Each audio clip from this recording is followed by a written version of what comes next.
আমরা ফেসিবাদের কবলে পড়ে আমাদের সংবাদ মাধ্যমের কাছে জাতির যে প্রত্যাশা এইটা হারিয়ে ফেলেছিলাম গত 15.5 বছর। শুধু তাই নয়, আজ আমি গভীর শ্রদ্ধার সাথে স্মরণ করছি আপনাদেরই একজন প্রিয়জন জনাব গাজী রুহুল আমিন। তিনি আজীবন সংবাদ মাধ্যমের স্বাধীনতার পক্ষে লড়াই করে গিয়েছেন, মানুষের অধিকারের পক্ষে লড়াই করে গিয়েছেন। তাকেও নিবর্তিত হয়ে জেলে পুরা হয়েছিল। শেষ পর্যন্ত সেই ধাক্কা আল্লাহই ভালো জানেন, সামলাতে না পেরে তিনি দুনিয়া থেকেই বিদায় নিয়েছেন। আমি তার প্রতি শ্রদ্ধা নিবেদন করছি এবং তার মাগফিরাত কামনা করছি আল্লাহর দরবারে।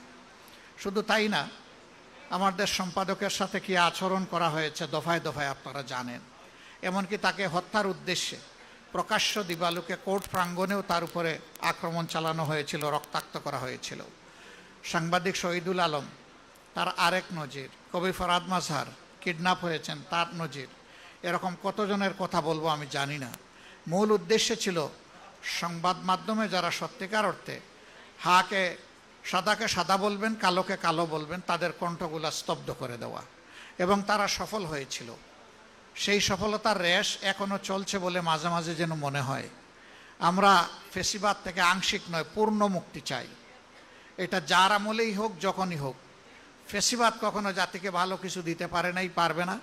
এবং সাংবাদিক বন্ধুদেরকে শুধু এতটুকু অনুরোধ করব, আপনাদের পরিচয় হচ্ছে আপনারা জাতির বিবেক। আপনারা বিবেক অনুযায়ী চলবেন। হায়াত মউত আল্লাহ তাআলার হাতে। জন্ম একদিন নিয়েছি, মৃত্যু একবারই হবে। লড়তে হবে বীরের মতো, মাঝখানে আর কোনো আপোষ নাই। আমরা বিরোধী দল থেকে বর্তমানে বিরোধী দলে আছি, আপনাদের এই কণ্ঠের পাহারাদারি আমরা করার নিশ্চয়তা দিচ্ছি। কিন্তু এই কাজটা দিতে হবে সরকারি দলকে। আমরা চোখ খোলা রাখবো, আপনারাও চোখ জাগ্রত রাখবেন। আমরা একসাথে এটার জন্য লড়াই করে যাব।